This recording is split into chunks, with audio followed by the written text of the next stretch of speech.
Hey everybody, welcome to Stick to Sports. Today on the show, we have the funny and talented Hasan Minhaj. Can you say his name? Don't cut me off. I'm going to practice in between now and the start of the show. Okay, we also have Representative Ilhan Omar. She's going to join us. And a major update about Cari's boo. Or a big update. About Cari's boo, Chris Evans. Huge revelation. Enormous revelation. A huge revelation, Coming ladies and up gentlemen. On Stick to Sports. Stick around.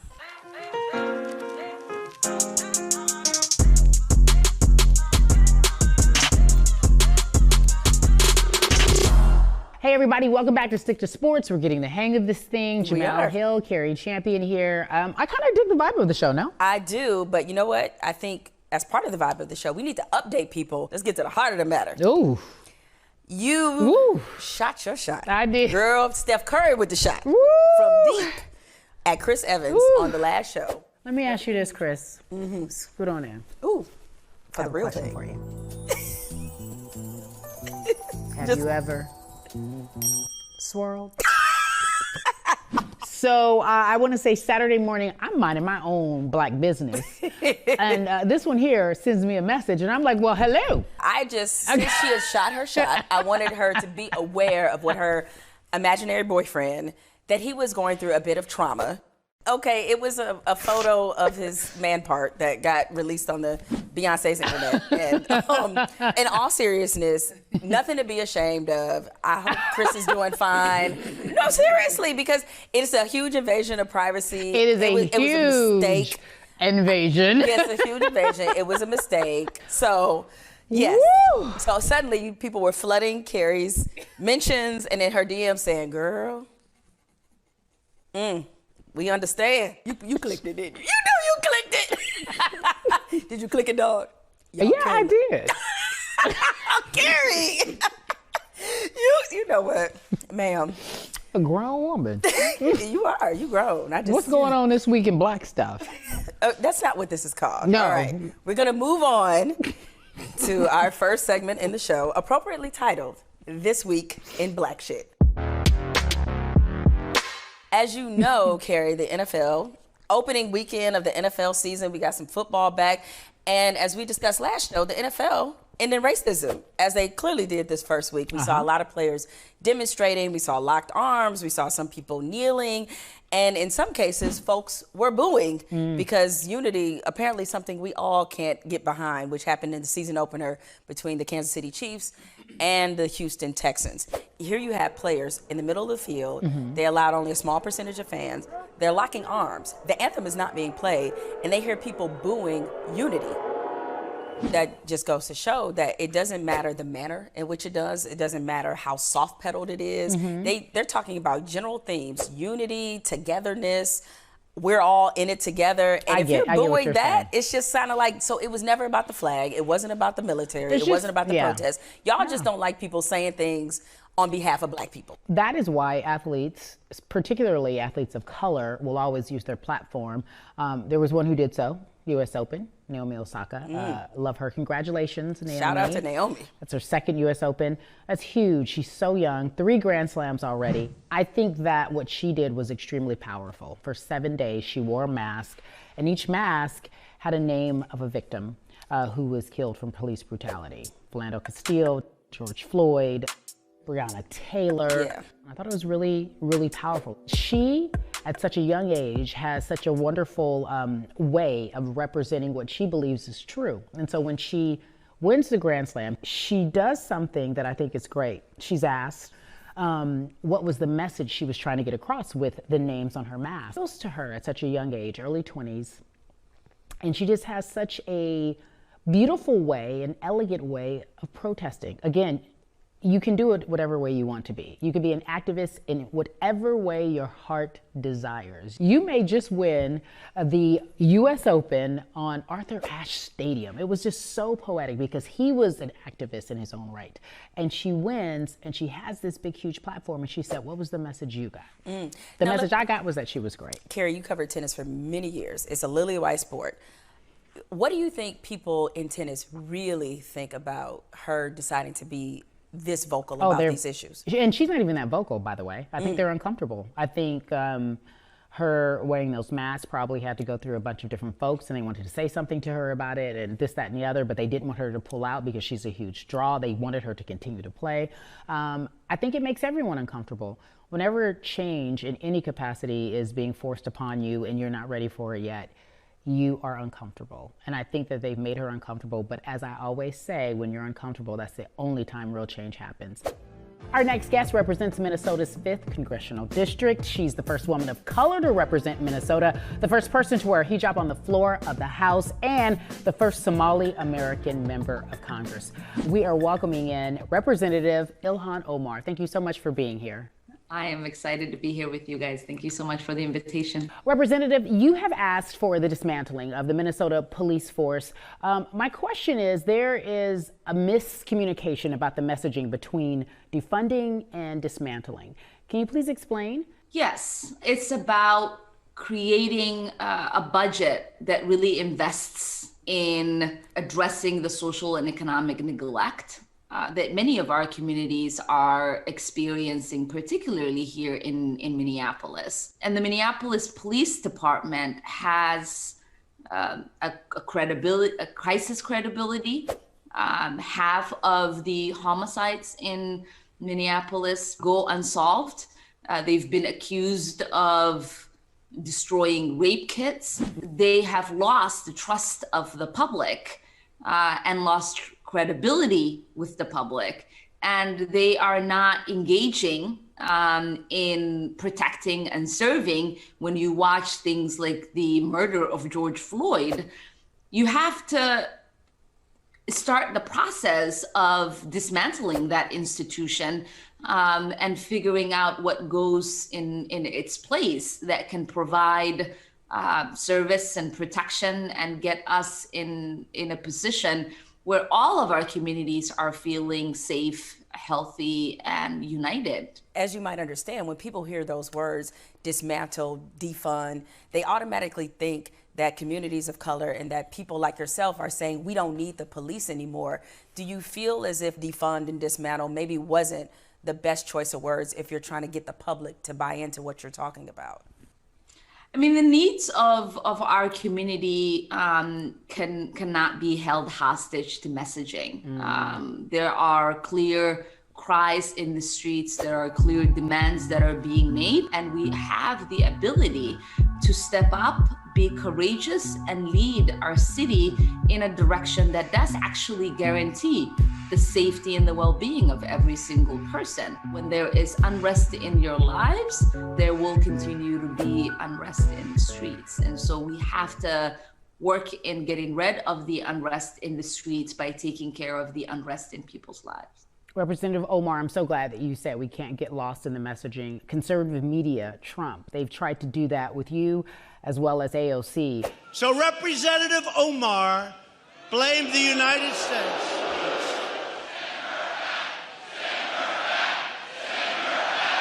You both have handled yourself with so much grace and elegance and strength, but how has this affected you?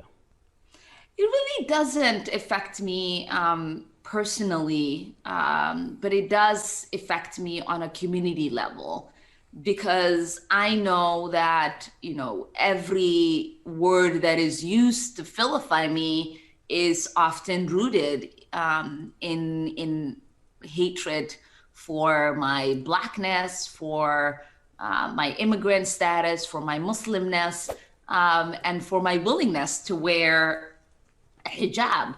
And so I know that the communities that I represent that identify with those identities are often pained by that vilification, and their lives get to be put at risk.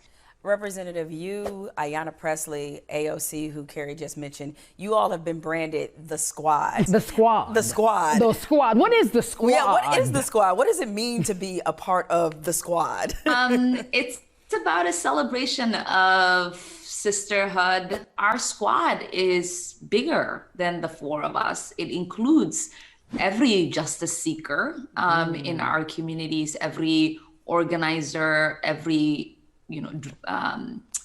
dreamer of freedom, and everyone that is doing the work in uplifting their communities. So do you guys have like jackets? Yeah, or that was like, yeah. Like do we do Yeah. this? What's the membership?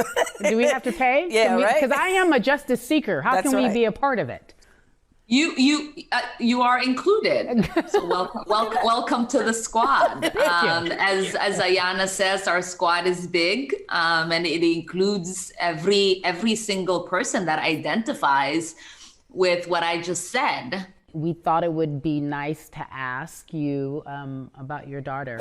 We are fans, and she is clearly an extension of you. Have you been surprised at the way in which she has been able to have a following of her own?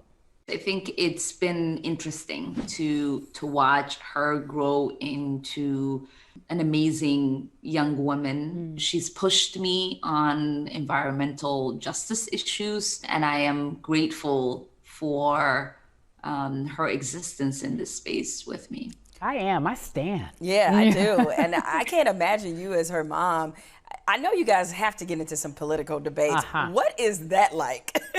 You know, we are of two different generations. And so in her youthfulness, there's a lot of black and white in her world, and mine is filled with grace. Translation, I'm the mama. Right, I was going to say, that was a very diplomatic way for you to be like, I'm grown. Well, I'm grown.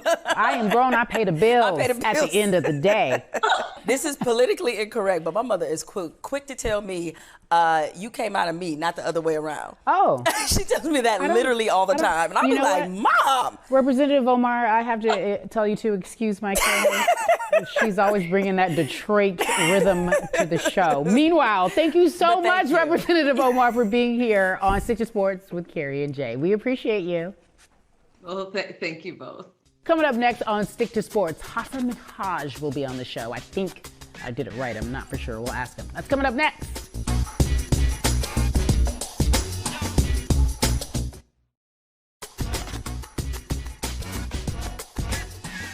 Our next guest is an award-winning comedian who had a very thoughtful show on Netflix, Patriot Act, which I loved, and so did a lot of other people. I'm actually mad at him, and I know that's not normally how you want to introduce a guest, by anger. But you're always Hasan Minhaj, I am mad at you because I have been mispronouncing your name this entire time, and you just let it roll. Big mad. Well, it's actually my fault. So okay.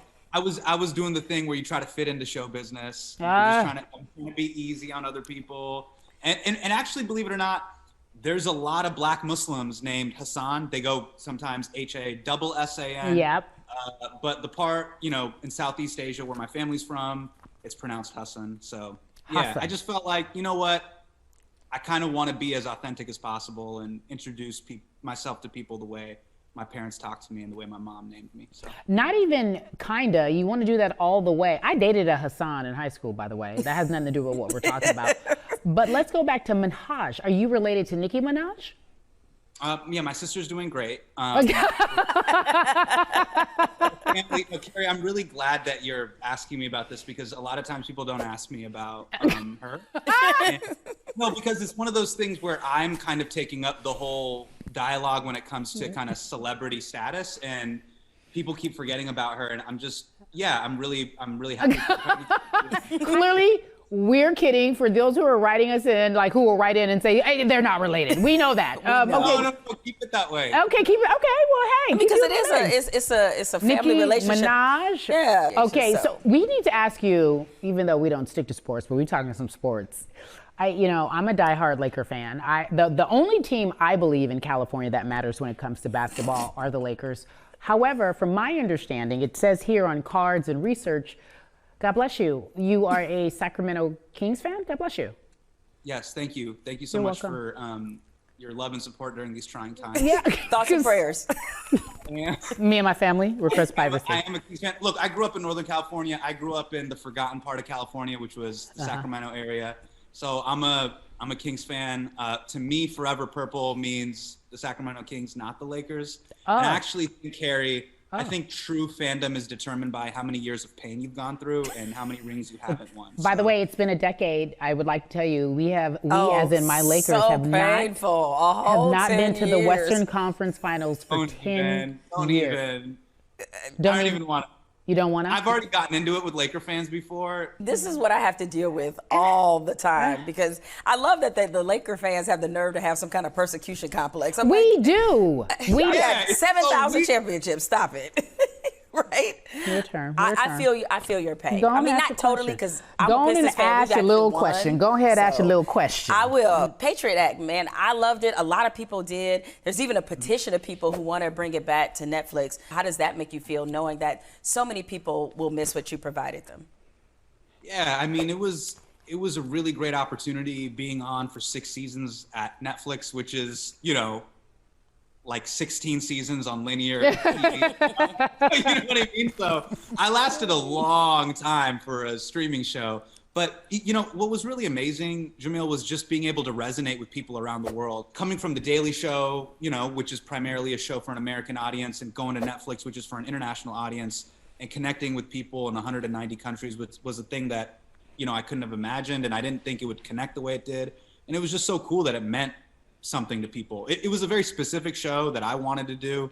I wanted to talk about a lot of the social and political issues around the world from my perspective, but I'm just super flattered that it meant something to so many people around the world. You don't have your platform right now, and I know that has to suck. I don't have any other nice way to put it, but what would you have been talking about in this moment? It's right before the election, if not arguably the most important election. For me, one of the things that I loved most about the show was talking to my community and talking to people of color and approaching it from a rubber meets the road perspective. After we covered the untimely murder of George Floyd, we went to Minneapolis to sit down with Attorney General Keith Ellison. And one of the things that I wanted to show our audience was, hey, I want to talk to the guy who will be prosecuting Officer Chauvin. I want to look him in the eyes. I want to set up cameras in Minneapolis and show people how the justice system in America works. And those are the things that I miss most about the show, is that being able to kind of go on the ground in real time and to react to things and to answer kind of the pain and the suffering that people are going through and actually provide tangible solutions. You spent a lot of time also kind of really trying to make your own community accountable for the intra-community racism. It is bad to be black in Desi culture, even though we all wish we were black. You don't think that affects how we view black people? 20% of Muslims in America are black. We don't even like praying at the same mosques. What kind of backlash did you receive from calling out your own community? Yeah, that was not a fun day on WhatsApp. I basically got called out by family. They were just basically saying, why are you airing out our dirty laundry publicly? There was a big disconnect between, I think, our generation and the older generation that came here that falls into the trapping of the model minority story where, hey, mom and dad came here, we immigrated here in the 80s, we put our head down, and we've been able to establish ourselves in this country. But there's been this big disconnect where we don't realize that we are the children of the civil rights movement. And one of the things that I wanted to highlight in our George Floyd episode was, if it wasn't for the Civil Rights Act of 1964 and the Immigration Act of 1965, my dad wouldn't have been able to come here and immigrate in 1982. So, Dr. King CC'd us on that email of progress, but a lot of times we're walking around like we got BCC'd. Yeah. Like, we're like, oh, really? No. Oh, I'm on it, but no one knows I'm on it. Yeah. And so one of the things is like, hey, if we're beneficiaries of these fights and of this struggle, then we also have to put in our social capital and our financial capital into helping that struggle continue. I tell you what, it's time that we lighten the mood a little bit. If you don't mind sticking around with us, we're gonna play certainly something that lightens my mood. It's called Is That Racist? We'll be right back with more from Hasan Minhaj.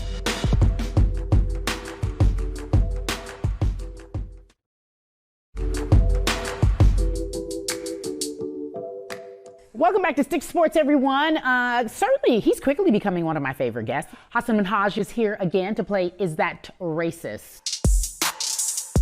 Hasan, we want to bring you in on this. So, is that racist? Da-da-da-da-da-da! Blue Lives Matter. I feel like that's a very obvious one, right? I mean, Yeah, here's how I would explain it. Policing and unjust policing is a system that disproportionately impacts and hurts communities of color, which can be very racist. I agree with you. It can be perceived as racist. I would say that it's not racist, it's redundant. You don't have to say Blue Lives Matter because the lives of policemen and women have always mattered. Okay. Because the reason we have to say Black Lives Matter Because we've never mattered. But there are Because we haven't people now mattered. who feel like the police are under Right. attack. We got another one for you. In 2020, Hasan, is it racist to cast someone who is Muslim as a terrorist in a movie? I think really what it's about is just real estate.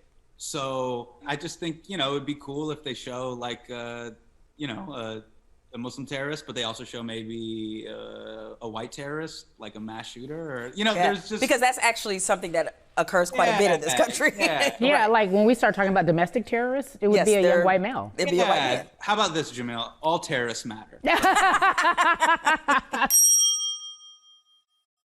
Okay, I got another for you. Okay. I want to know if you think attending a Trump rally is racist. Okay, you know what? I'm gonna have a contrarian take. Maybe you're there just to, extend an olive branch. I'm gonna try to give people the benefit of the doubt, and I'm gonna try to get my Van Jones on and reach across the aisle and try to understand where people are coming from. And this is why you're a beautiful human being. Uh-huh. I myself am a pessimist, and I think if anybody told me that they attended a Trump rally, the first thing that's going across my mind is you're a racist. I agree. Mr. Minhaj, you've been great. And we are looking forward to your next project. I'm sure it's going to be amazing. Thank you. I Love you promise. guys. All right, Thank you so thank much. you. I appreciate you for coming on. I'll DM you too, okay? Okay. Okay, bye.